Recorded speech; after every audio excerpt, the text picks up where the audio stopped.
So Kev, obviously you come from a tradFi background, working with Goldman Sachs as a market maker, and the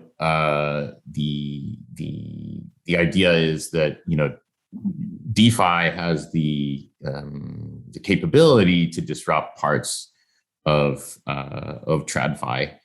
What do you think will be part of the building blocks of that disruption? And yeah, I presume that UMA would be part of that disruption. Yeah, there's a lot of different ways that DeFi disrupts TradFi.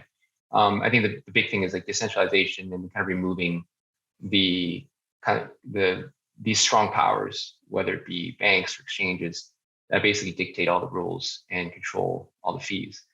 But there's still a huge hesitancy for the financial markets or the traditional financial markets to really adopt DeFi. And I think one of the big kind of blockers would be the idea of like finality on the blockchain and the idea of no recourse.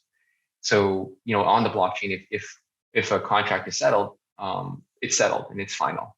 There's no way of kind of going back in time and changing those terms or making it more fair if something was off. So there's really effectively no recourse.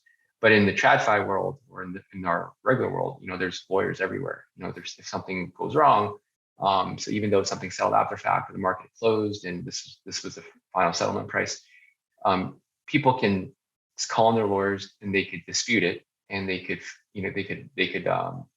highlight any issues with it. And many times, this is how it works, and things get changed.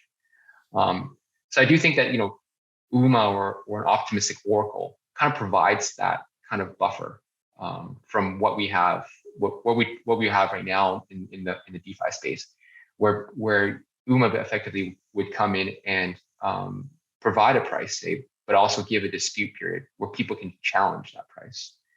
And by doing that, you kind of bring in that idea of slowing down the process a little bit, and then allowing anybody, completely permissionless, to come in and basically dispute the process, and then pause and let everyone kind of assess and then vote to resolve it. So I think many cases it's possible that TradFi could use something like this to kind of ease themselves into the DeFi space, by kind of not having that recourse. Yeah.